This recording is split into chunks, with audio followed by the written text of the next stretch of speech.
First and foremost, I want to begin today by recognizing our very own QC students that have been called up to active duty in support of COVID-19 vaccinations and other supportive efforts.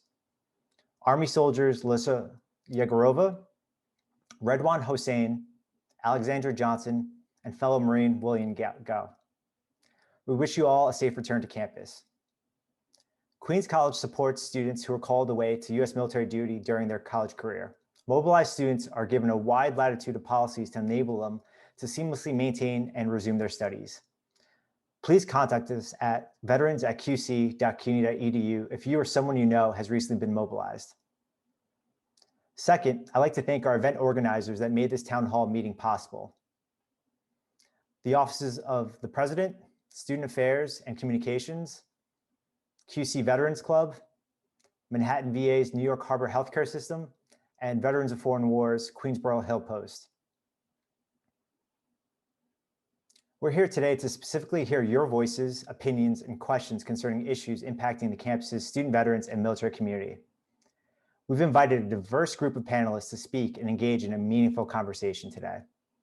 If you're able to do so, please add your name and military affiliation within the chat box to connect with your fellow community members. Also, ensure that you use the chat box for questions as well. We'll be checking it periodically throughout the event. Before moving forward, I'd like to share a short video clip for many of those that haven't been able to physically visit the campus, our office, or the lounge just yet. This is just a small glimpse of the veterans community at Queens College, so enjoy.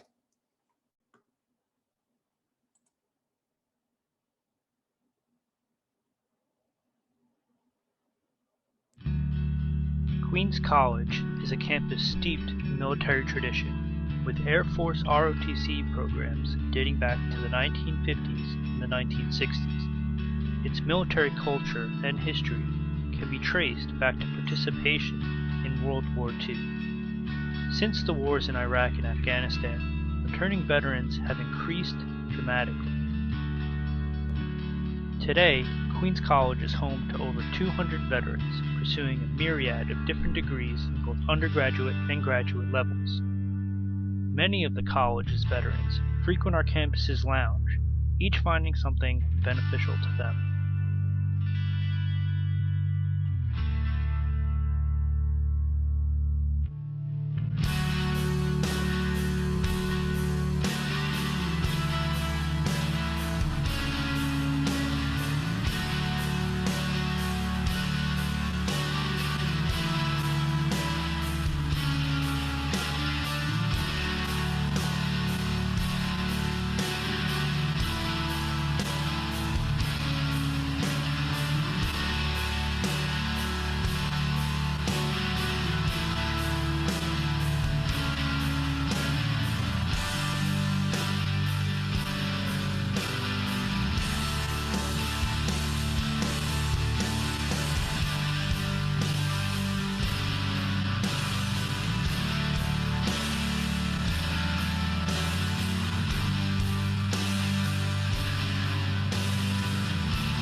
Welcome back.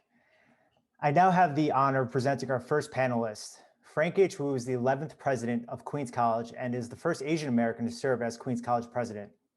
President Wu has made a career breaking barriers and creating opportunities for student success. At Gallaudet University, he spent a decade serving deaf and hearing impaired students. President Wu was appointed by the Pentagon, yes, the Pentagon, to serve on the Military Leadership and Diversity Commission during the Obama administration. He was one of only 2 civilian experts amongst 30 generals and admirals within the commission. So folks, don't worry. If he can handle top Pentagon brass, then he should be fine here today. President Wu, the virtual floor is yours.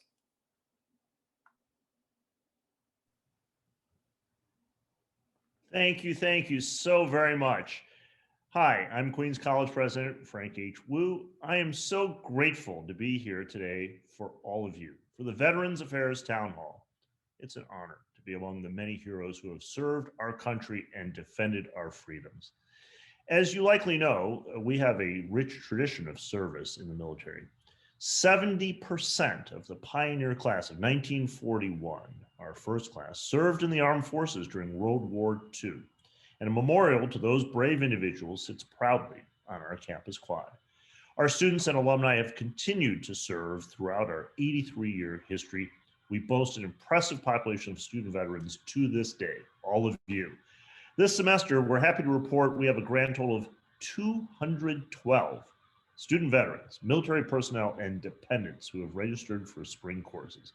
Between July 1 of 2019 and June 30 of 2020, about 160 military-connected students have used some form of the GI Bill or Department of Defense tuition benefits, totaling more than $1.1 million at Queens College. The Veteran Support Services team at QC is led by Associate Director Dennis Torres. He's done an exemplary job growing VSS and providing just outstanding service to all of our military veteran students. This is evident by the fact that we have, once again, the second highest enrollment of student veterans and military personnel among the senior colleges, the four-year institutions of the City University of New York. That's been true for 5 years running. Only John Jay, which attracts folks because of its criminal justice-related degrees, has more. But under Dennis's leadership, I'm sure we'll be able to challenge John Jay as well. At Queens College, the mission of the Veteran Support Services is to assist veterans, military personnel, and family members in pursuing their academic aspirations on our campus. We want to remove any barriers that our students encounter while earning their degrees. You've given so much to our nation and our communities, and we want to do all that we can for Queens College to give back to you. Over the past few years, Queens College has made several improvements in its offerings to student veterans. In 2017, we secured $10,000 from Student Veterans of America for a grant to renovate a lounge space, which many of you use, facilitating that engagement that builds our sense of community. It brings together students, staff, veteran-specific organizations, and on-campus resources. In 2018, we offered the first ever veteran-specific award, the Thomas A. Mattia Scholarship, with an endowment of $100,000. We also provided 59 referrals to community partners within the New York City veterans community via Vet Connect NYC, a platform that if you're not familiar with, you should check out. That's the 5th highest among all New York City programs. Well, I'm sure you're anxious to get back to campus, our beautiful campus. I was just there this morning to see your fellow veterans and other classmates. For now, we must continue to learn primarily in this virtual space. You know well how important discipline is, and we must maintain discipline. We know it's been a difficult year for many of us, all of us really, as we deal with the ongoing pandemic. COVID-19 has created challenges in this world of higher education, and we're proud that we've been resilient. We've stood up to those challenges, we've made it through, and we continue to thrive. Our faculty, our staff, especially our students, have adapted so quickly to this virtual world that we inhabit right now. For those of you who are seniors, I'm sure you hope to celebrate at the end of this difficult year with a proper commencement ceremony. There may be some of you in attendance who graduated last year and missed out on the in-person celebration you so much deserve. As you've probably heard from CUNY, this year's graduation will once again be virtual. We're hopeful we can provide alternative means for students to celebrate on campus, though, on our beautiful campus. My Chief of Staff, Megan Morwilk, is leading a group that's considering options for the upcoming ceremonies. That includes the possibility of photos and tours on campus, in person, consistent with health and safety protocols. We're looking to see if we can do that. It depends on the environment and the circumstances as they change. We'll have more information in the coming months. Rest assured, though, we can see that proverbial light at the end of the tunnel. Our plan is to start back on campus with in-person classes in fall of 2021. We will make sure that we stay safe. Our COVID rates have been remarkably low for an institution of higher education, and I'm determined to ensure that as we emerge, that remains true.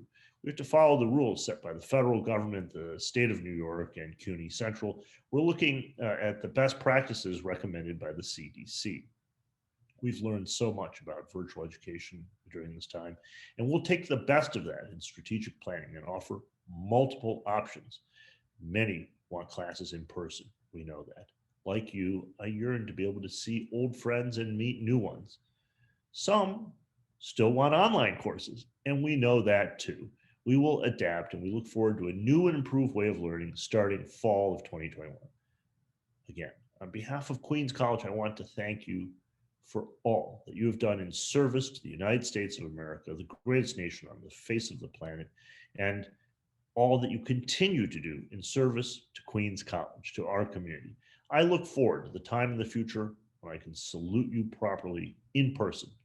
Meanwhile, please be safe out there and be well.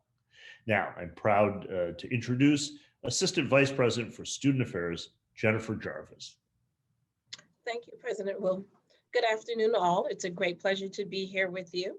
And again, I wish you were here on campus today with me, but I know it will take that will happen sometime in the near future. I look forward to meeting you all in person. So as stated earlier, I am Jennifer Jarvis, the Assistant Vice President for Student Affairs. And basically my role is to support Dennis and his team in ensuring that all of your needs are met. But in addition to Dennis and his team, there are a number of other departments on campus that are here to support students in their academic success. In doing so, I wanted to highlight a few programs in those departments so that you become familiar with them, and then we can also discuss anything else when the Q&A happens. So the first thing I wanted to bring to your attention, it has to do with the Knights Table Food Pantry. Queens College does have a food pantry on campus. The food pantry is open, although we are doing distance learning, and everything is done by by appointment, excuse me. So if you would like to, there's an opportunity for you to make an appointment to visit the food pantry. Every 15 days, you can make a new appointment. If campus is a little bit too far, or you're just not comfortable coming to campus, we have put in place a mobile pantry program. It will begin later in this month, actually the 23rd. So we'll be going to a neighborhood near you where you'll be able to make an appointment and again, pick up pantry items. And then the last program that we have right now to offer from the pantry has to do with a $25 gift card program. And that you can sign up online. What that would do is we will send you $25 in the mail, and that will allow you to go to your local supermarket to purchase some pantry items. In addition to the food pantry, there is the emergency grant. So I know that there's a lot that's been going on and that funding may not be where it needs to be or where it used to be, and that there are personal expenses that are impacting us all. So if you're a student and you're having a financial emergency and you just do not know where to go, please consider the Queens College Petrie Grant. Again, there are some documents that we will need to be able to assist you in getting that grant, but please reach out to the Petrie Grant, and there is a max of $3,000 that we can give to any one student with qualifying expenses. In addition to the emergency grants and the food pantry, we do have the laptop loan program. If you are a student and you need an additional laptop or you just need a laptop, iPad or hotspot, please reach out to the college so that we can get you a device. Again, we're all about your academic success. And then the last program that I want to focus on has to do with the counseling center. I do know that you have social workers and a lot of agencies and programs that are attached to you as a veteran. But the Queens College Counseling Center does have professional license, confidential counseling available to all students. So if for whatever reason you're looking for another way to receive counseling or another group of folks just to do a touch-in, please connect with the Counseling Center. Everything that I discussed for you today will be provided in a one-page document that will be provided to Dennis and his team for circulation. Again, it's great to see you all virtually. I can't wait to see you in person, and I look forward to any questions and concerns that you may have during the Q&A. Thank you, Dennis. Thank you. Now our next panelist will discuss the Veterans Healthcare Administration and its continuity of services. Lynn Johnson is the Department of Veterans Affairs, New York Harbor Healthcare Systems Outreach Specialist, Work Study Supervisor, and Minority Veterans Coordinator. His duties are conducting community outreach to veterans and to assist with VA healthcare enrollment. Lynn has worked for the VA for the past 27 plus years after serving his enlistment within the U.S. Marine Corps, RAH. Lynn graduated from Medgar College as part of the CUNY Baccalaureate program with a bachelor's in social and behavioral sciences, and then went out to NYU to earn his master's degree in social work. It's an honor to have you here today, Lynn. Thank you. Yeah, thank you, Dennis, and thank you to the leadership of Queens College for allowing the Department of Veteran Affairs the opportunity to be able to speak to the Queens College student veterans, and Happy New Year's to everyone. Just want to say, I know during the COVID-19 crisis, many veterans have been wondering what's been going on with the VA in terms of accessing their medical services at the local VA facility. In the Queens area, we have our St. Albans facility, which is located on Linden Boulevard and Merrick. We have our Manhattan Medical Center, which is on 23rd Street and First Avenue. And we have our other facility, which is the Fort Hamilton VA Medical Center, which is right by the Verrazano Bridge. All of the major services like specialty clinics, like eye clinic, the cardiologists, different things like that. The specialty clinics are closed, but what we've been utilizing is what's known as telehealth. It's basically the same format that we're using right now, which is video conferencing, where veterans are still able to connect with their medical provider so that we can ensure that you have continuity of care in terms of your medical services, medication management, different things of that nature. So you still can be able to have conversation and medical appointments with your VA medical provider, but it's mostly doing using video conferencing and other ways of secure messaging, just trying to get used to this new new technology that's out now, and just making sure that veterans have access to it. So we just want to make sure, if you as a veteran, you need to get in contact with your medical provider. You can always reach out to Dennis, and he can always forward your contact information to my office. And then that way we can make sure that we get you streamlined to sign up for the telemedicine program. You have to sign up because we have to make sure that your smart device is compatible with our technology, and in order for you to access that link that we will send to you in order to set up the appointment, the medical appointments with the VA provider. And that also includes women veterans. Our Women Veterans Health Program is available to the women veterans, but that, once again, that's also through the telehealth medicine program. So we still want to let veterans know that we're open. We're just using a lot more technology to bring these services to veterans. In terms of COVID-19, we do offer the COVID testing at all VA medical centers, Brooklyn, Queens, and the Manhattan facility. We do the nasal swab test, where they will actually test to see whether or not you have COVID-19. And we also do the antibody test, where they take the blood draw to see whether or not you were exposed in the past to COVID-19. So we do both of those tests at all three of the major facilities with the VA. There is no cost to you as the veteran to have a COVID-19 test. You can do as many tests as you want. There is no appointments. You walk up to any of those VA facilities, let them know you're a veteran, you're registered with the VA. I would like to have a COVID-19 test, and they will all set you up for that test right then and there on the spot. I've already taken 8 tests already, so it does work. So if you can take as many as you want. There's no they won't turn you away. If you want to have 4 or 5 tests a month, they're going to give you 4 or 5 tests a month. So we just want to make sure that all our veterans are safe out there in the community and are receiving medical services. So I'm just going to give you a brief general overview, and we're going to open it up for you later on down the line if anybody have any questions, and I'll be here. Thank you, Dennis. Thank you, Lynn. Our next topic will be veteran service organizations, specifically the Veterans of Foreign Wars, or VFW. Ryan Graham is a Air Force Iraq War veteran that currently resides locally in Ozone Park, Queens.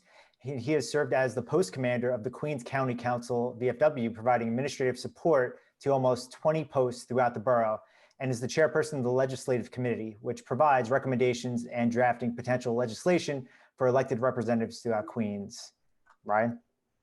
Thank you, Dennis. Thank you to the leadership at Queens College. I really appreciate the opportunity to speak to the student vets at Queens College.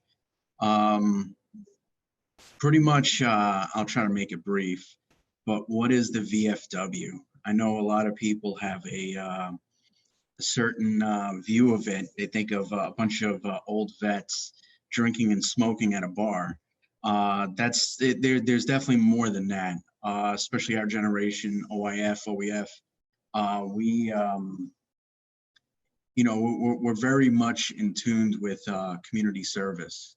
So we do have a lot of posts in Queens that are very active. And generally the Queens County Council, which we represent the nearly 20 posts in Queens. And a few of the things that just to throw out there, generally for the Queens County Council, we've partnered with the New York City Department of Veteran Services for mass distribution. That was one of the things. Now, as far as the post level, we have the Rocco Moretto post in Astoria. If I'm not mistaken, they still have a COVID testing site. They've worked closely with DVS to set it up. And it's not just for vets, it's for everybody in the local community or Queens in general or in the city, or if anybody's around to get it done. One of the big posts they do a lot is in Southeast Queens, the Springfield Gardens post, 5298. They're very active in the community. Actually, as of today, if you're from the Southeast Queens community, they actually do have a COVID testing going on today. I believe it's till 5 or 6 p.m. If you want, I can pass along the information if you want to type your info in the chat, and then I can connect with you. But one of their biggest things that they've actually done, even prior to the pandemic and still till today, is they've partnered with New York City Harvest, and they run a pantry every Wednesday. And it's definitely big now at this point with everything, with uncertainty as far as food. They're serving hundreds, if not maybe thousands every Wednesday. Like I said, if you want any info on that, I can definitely let you know. If you know of anybody, it's not just for vets, but ultimately the VFW is not just with supporting veterans, but it's also with supporting the local communities. Dennis actually mentioned the Queensboro Hill post. That's actually right up the road from Queens College. Ray Ramos, he's actually the post commander there, does a great job. In fact, one of their biggest things is that they do a breast cancer, fundraiser every year. And they raise thousands of dollars to go towards that, and they do a great job. So like I said, there's different posts, they do different things throughout the borough. But one of the things that Dennis mentioned, I've been chairing, I don't know for how long, the legislative committee for the Queens County Council for all.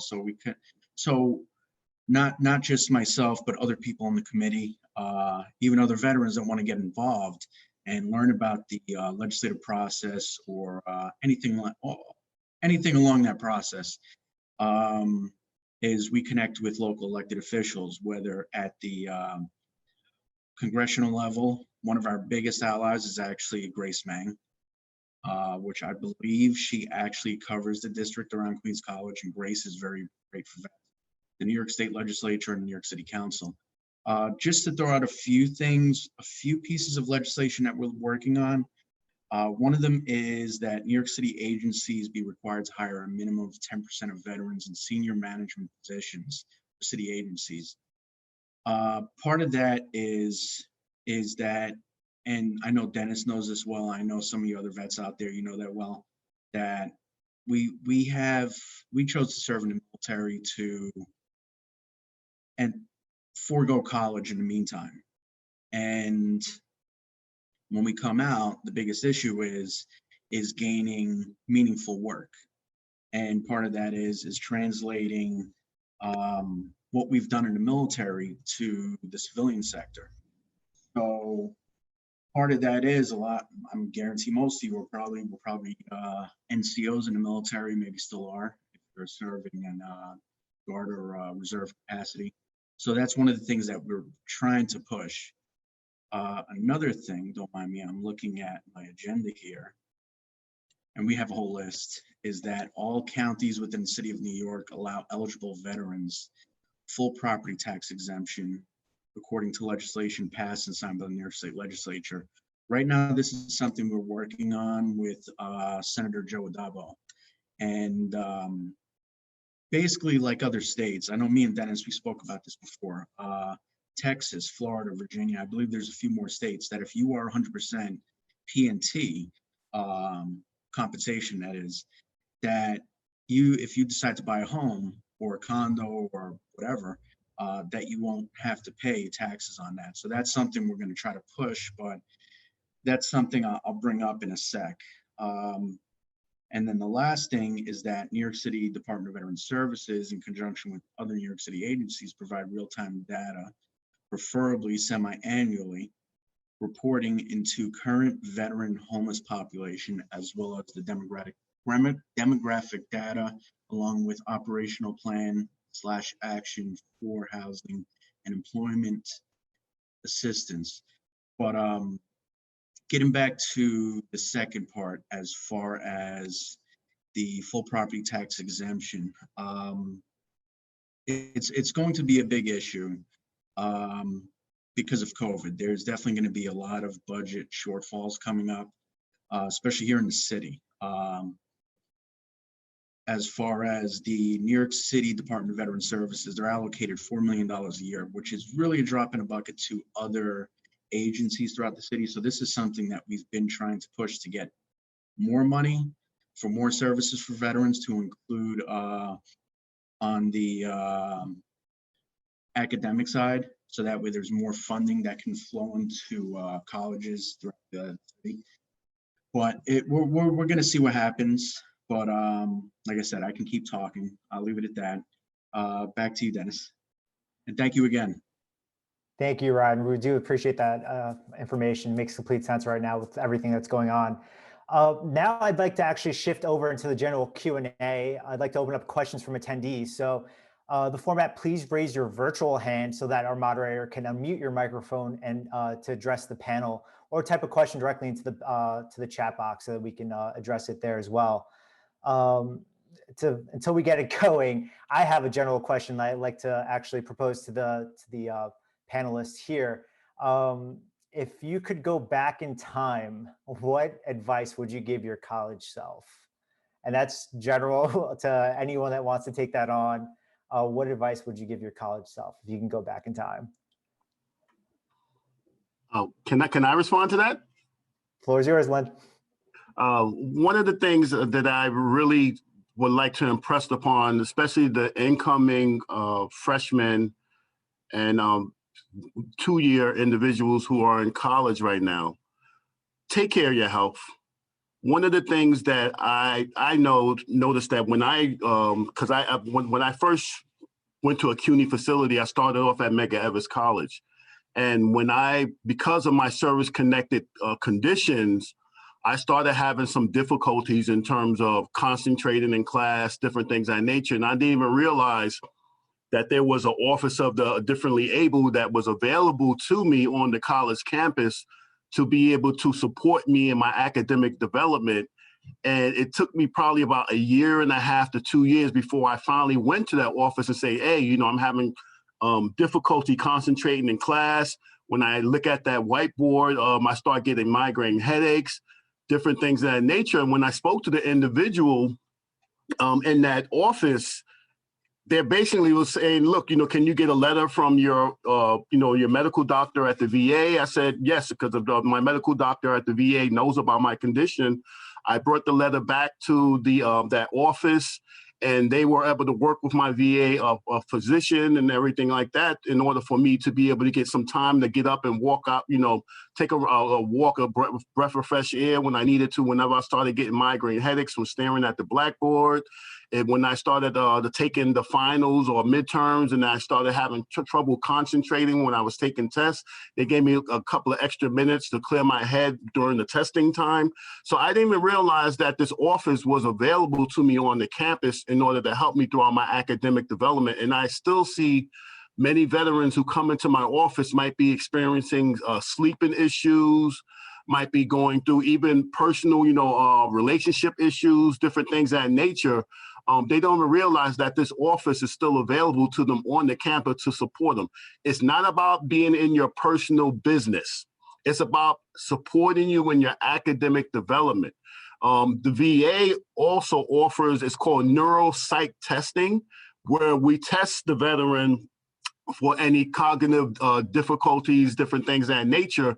And we can, pretty much if you come after the findings that you do have some type of, deficits or some type of difficulties, we can, give you a letter that you can take to that office and say, hey, this veteran, needs a little bit of support. Is there anything what we can do to partner with each other in order to ensure that this veteran get the help that they need? So there's help available for you, but once again, you have to speak up to Dennis and let Dennis know, or if you don't want to, reach out to him, reach out to my office, because, sometimes people don't want to talk about their personal information, and, whoever you feel comfortable with, speaking about these difficulties, because I see so many veterans dropping out or might, have to take off 1 or 2 semesters because of their personal difficulties. Please speak to someone if you feel that you have these particular concerns. That office is available to you. I don't know if do they still call it differently able now? I don't know what they call that office anymore. I've been out here so long ago. Jen wants to dive in. Go for it.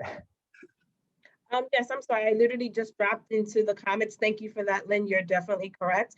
The office at Queens College is called the Office of Special Services. If you can see the comments, the email address is there, and I definitely co-sign on everything that you just said, Mr. Johnson. There's a number of services that are available to students. You will never know unless you ask. So I will always say that there's never a dumb question. Dennis is there as a resource. Hopefully you now consider me to be a resource. Reach out, ask. We will keep your wherever it needs to be confidential. We'll let you know where you need to go for confidential conversations, private conversations. We can definitely have them with you, but we're here to support you. And one of the ways that we support you is by looking at your whole person. And by doing what Mr. Johnson says, we're talking about your whole person. Thank you. Thank you, Jennifer. So next we do have the VP of Student Retention and Enrollment, a VP Richard Alvarez, who would like to mention something. I'm going to give you the mic. Let's see. Hello, I hope you can hear me. Loud and clear. Perfect. Good afternoon, everyone, and welcome. As Dennis mentioned, my name is Richard Alvarez, and my team and I are responsible for supporting you through your journey at QC. And one thing that I would like to, not so much of, going back to your former self, but something that I want to think about your current self is at Queens College, we do not operate on the military model, which means that there's not a chain of command as there is in the military. And the reason I say that is you need to feel comfortable coming to us and saying, I need this, or I have a question about this, and how can you help me?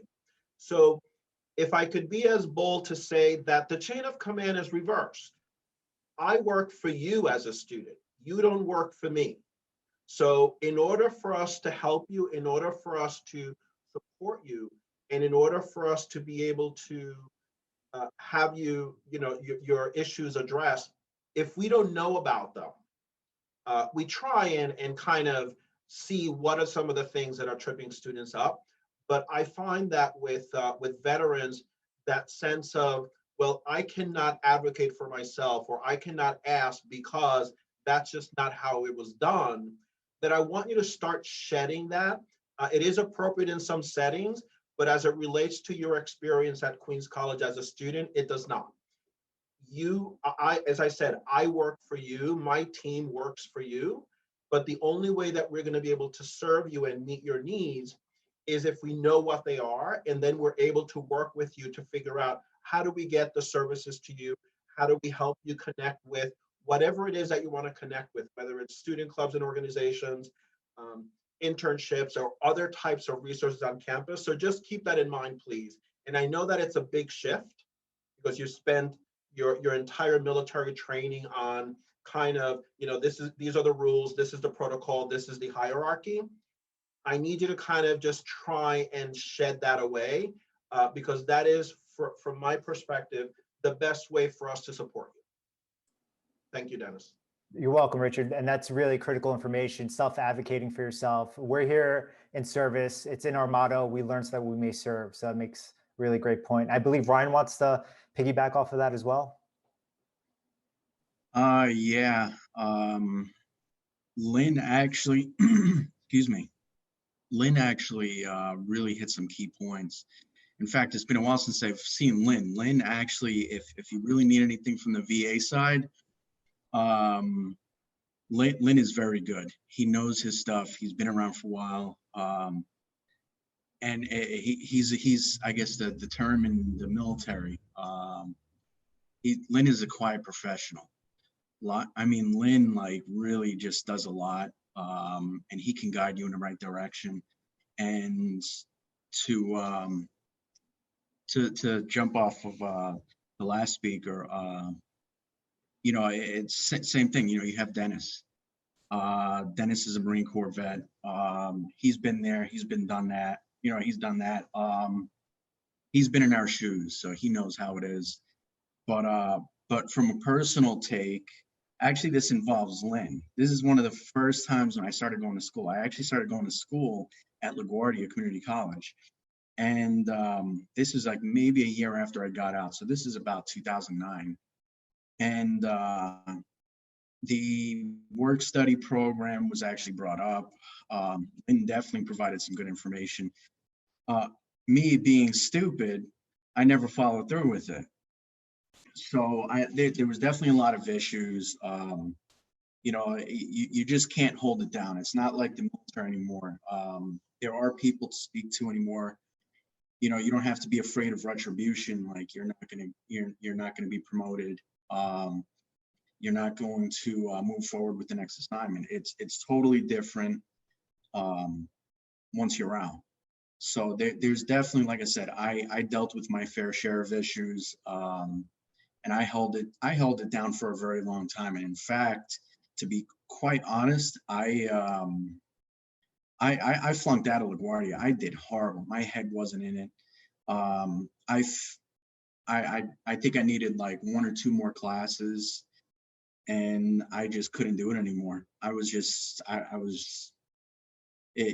just couldn't do it anymore. So after a few years working at a job that I just hated, actually a mentor of mine, some of you people know him, Terrence Holliday, former commissioner for, at the time, the Mayor's Office of Veterans Affairs. He turned out to be a really good mentor of mine. He's a retired Air Force colonel as well. And he just kept telling me, he was like, listen, you got to go back and finish school. And, you know, the same thing I did to Lynn, like, yeah, I just shook my head or whatever.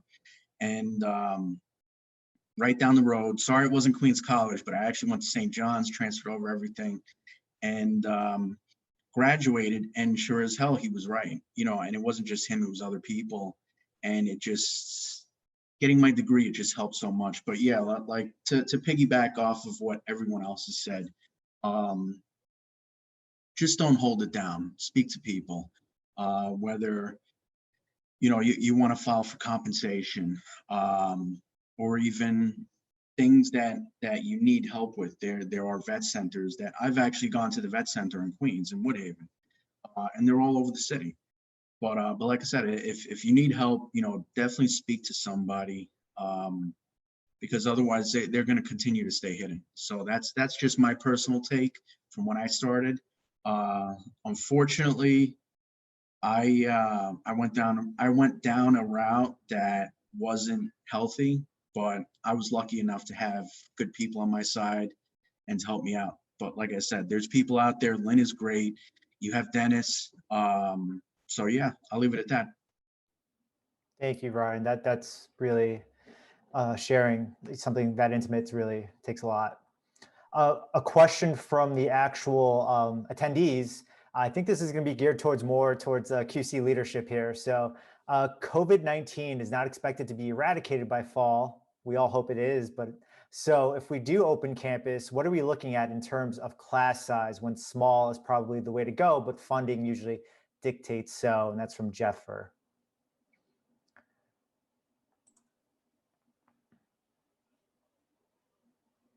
Do you want me to jump in, Jennifer?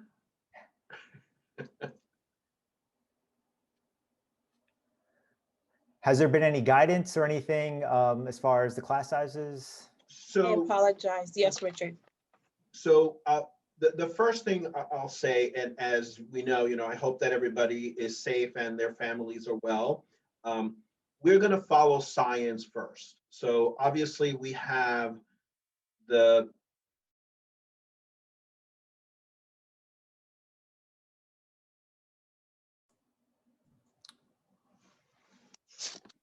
Richard, you went mute. somehow I got kicked out and I kind of came back. So now I'm on camera. So I have to be careful. There's power in being anonymous and not be on the camera. So we're going to follow the science. We are working with the university, with the state of New York, and following the CDC.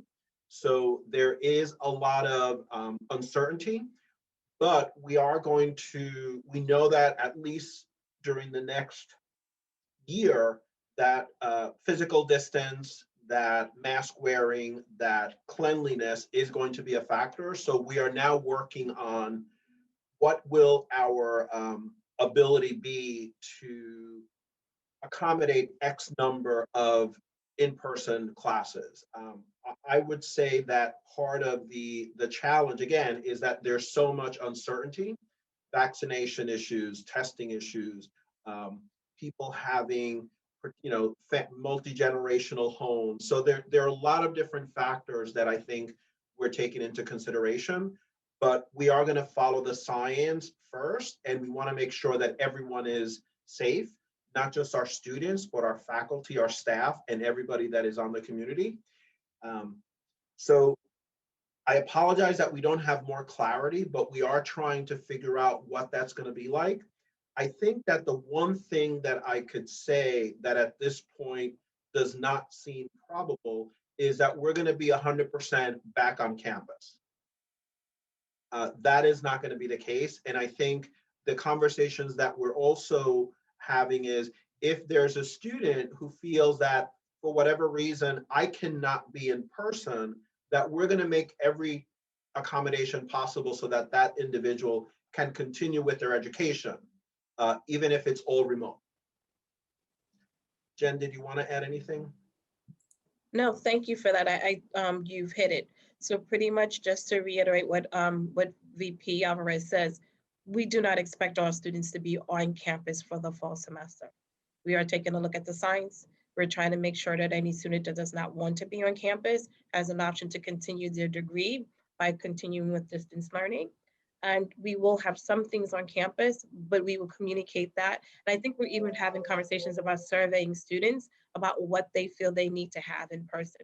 So there will be some student input in the decisions that we're making, but everything is going to be based upon science and what's in the best interest for all involved. Thank you both for that response. And it makes sense. We have to reimagine what the campus life, student life is going to look like when we do return. So that's why we're having these type of conversations to get your input and plan for reopening and best accommodate that. So I do see here we have a special guest, QC Veterans Club President, Anthony Rodriguez. I'd like to give you the mic for a little bit to get any questions out or anything you'd like to share, as you do represent, the student veteran population here at Queens College. Anthony. Good afternoon.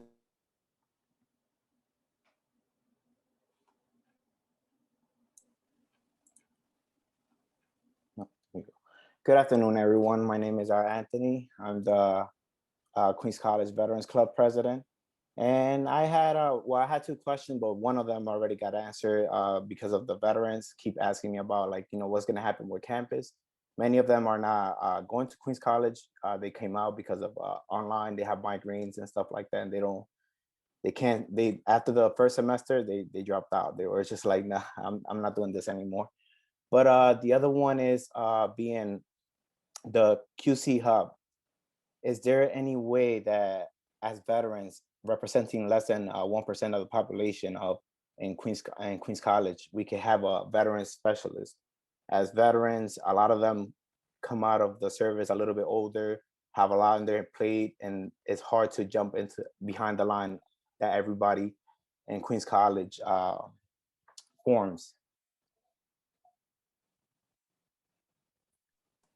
I'm I'm happy to work with, and part of the work that we're doing with Dennis is to try and find an easier way to get information out. And I think that the challenge is how do we decipher the individual student benefits, because it's based on service and so the quick answer is yes, but it may not be someone at the QC Hub. It's just finding a more streamlined approach to have the questions asked and then be able to answer the question, because as you know, it is very personalized. There are very few things that are general, because again, there's so many factors that are different, but we do want to make sure that we do provide the best student service available. And that's something that we're going to be working toward. Thank you so And much. perhaps actually I'm going to recruit you, Anthony, because I think that hearing from students on what some of the most commonly asked issues is a good way for us to then begin to articulate, well, this is how you get this done. And we are improving our technology. So we've been working with a chat system that's, circa 1999. And that chat functionality back then was at the AOL level. So we are trying to, sorry if anybody has an AOL account. I do have some friends that still have their AOL account. But for those of us that are a little bit more mature, it means something different. And so we do want to make sure that we continue to provide better service. All right, thank you so much. And for the campus, I know it's not going to be 100%, but is there any way that we could get more updates on it? Because until now, now I know what's happening, but many of the people are up asking questions. I feel like they're not being updated on what's happening. Some teachers are saying we're going hybrid, it's going up and down. And I feel like there's no one source of information that students are getting. So like that, they could have a platform they could stand on. Anthony, I'm going to take this one. Thank you for that. As a member of the reentry committee, I'm actually going to take that back. So what I will do is I'm going to do it twofold. I'm going to let that committee know that we need to do a better job educating and informing the campus community about what's going on, especially about the fall, because there is an expectation that folks are going to be returning. So exactly what does that mean and what decisions have been made, at least to date, as well as what's something that's still questionable. And then the other thing that I'm going to do is I'm going to connect with Dennis and Dwayne Jones, who oversees the clubs and organizations, and see if there's a way that we can also push information directly to the students through the student leadership, so that there's a way that students are getting this information from multiple channels. So don't be surprised if I tap on your shoulder and say, so Anthony, is this working? Okay, but thank you for that comment. And I think I just want to add, that one of the things that we need to make sure that we continue to reinforce is that we don't have clear answers, and they're not going to be clear answers until they're available. So just, again, I know that we often want to have clarity and we want to know, well, is it going to be this? Is it going to be this? Is it going to be this? And if you today looked at what the mayor of New York is saying, it's not the same as what the governor is saying. It's not the same as what the CDC is saying. It's not the same as what the president of the United States is saying. So we need to kind of figure out how do we condense that information and share it in a way that's useful. But my hunch is that we are, to use the expression, we're kind of flying the plane as we build it, and we sure as hell don't want to crash. And I think that the challenge is, and I understand it, is the more specificity we provide, then the more corrective action we need to take later, because we're making plans on the assumption, let's say, that everybody by the end of the summer might have access to the vaccine. That will be a very different scenario if they don't. So thank you for sharing that, but also just bear with us, because oftentimes it's not that we don't want to share information, but we have nothing to share. And also keep track of the information that's on the CUNY, on the QC website, on the coronavirus website. That's where we're trying to push a lot of the information that Jennifer shared. That there's a working group that is comprised of faculty, staff, unions, students, and all the stakeholders. And we're just going to keep on trying to do the best we can. Got it. Thank you so much. That was all for me. Thank you, Anthony. Appreciate the input. It's definitely invaluable in this process. We want to make sure we're getting all perspectives and narratives in this. So as I mentioned earlier at the beginning of this town hall, CUNY has seen an uptick in students that are being activated in the National Guard and Reserves for COVID-19 missions. A question from one of our own students that was activated, Larissa Yegorova, COVID mission activations are expected to continue until fall 2021. Are there options available for National Guard and Reservist service members to access remote asynchronous classes?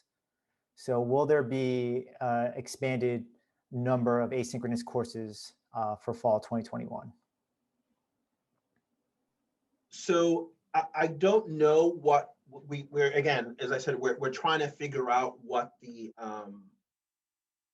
mix is going to be like, and so it is unknown. The one thing though that I want to make sure that we work with Dennis and with the team is whatever circumstances an individual student veteran finds him or herself in, that we then need to work around that and not kind of hold to the traditional, there's a deadline for this or a deadline for that. So that is a commitment that I'm making to you, that we will then work with your individual circumstance if you need to change your schedule or if you need to do something different because now you've been called to duty.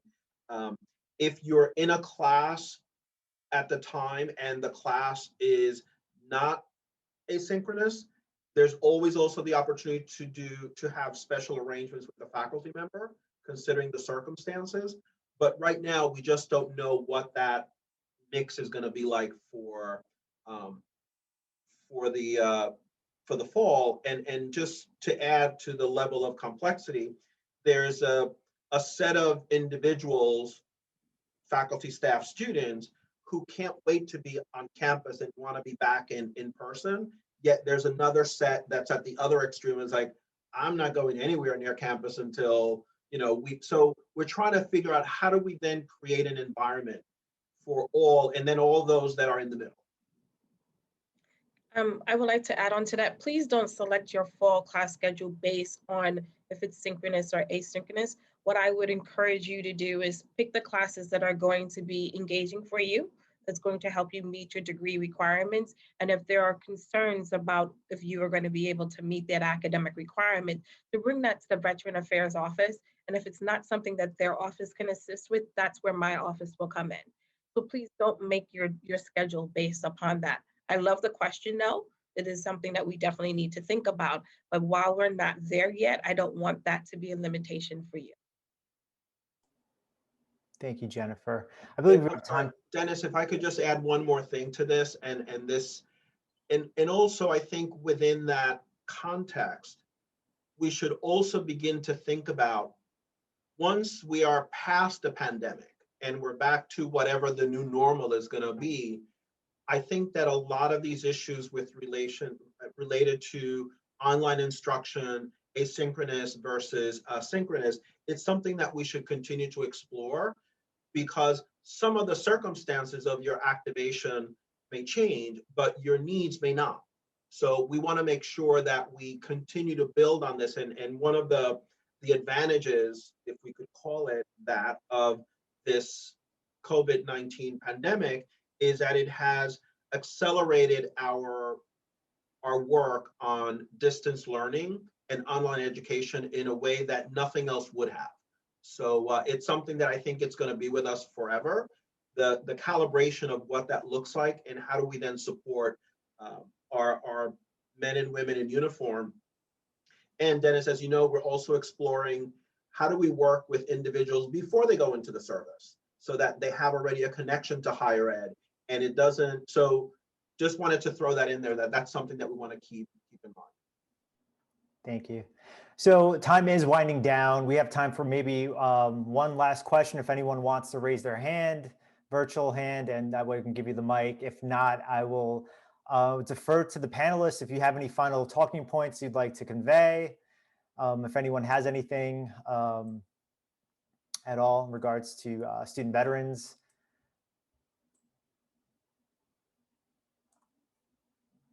All right. I think I think we've covered everyone's questions and concerns in regards to fall 2021. We know we have to be flexible. Things are constantly changing. So the main thing is please reach out to us. We have so many different modes of communication. You can contact us at veterans@qc.cuny.edu. If you have any questions or any of our staff members directly, my email, I'll throw in the chat before we leave. But we're here to support, and we want to make that as clear as possible. So I'd like to begin wrapping it up by thanking all the panelists and attendees that participated here today. Thank you so much. Today's event has been recorded for posting onto our Queens College Veterans YouTube channel. We'll also be aggregating all questions submitted via the chat and following up with a comprehensive email with responses. Be sure to keep an eye out for some upcoming events that we have coming up. We do have Film Fridays with our social work interns, Kate and Peter every Friday from 3 to 4. You have to bring the popcorn. That doesn't come with the actual viewing. And then after that, March 3rd, we have a really, really awesome opportunity, free veterans financial coaching. So if you have questions about improving financial behavior, set and achieving your financial goals, receive tools, resources, and referrals, please, March 3rd, reserve the time, 12:30 to 1:30. And you could check our actual social media platforms for specific details for that. And we have an awesome presenter who also works for the Prove organization. So until next time, stay safe. I'm really glad you all came out for this event. And I'd just like to just mention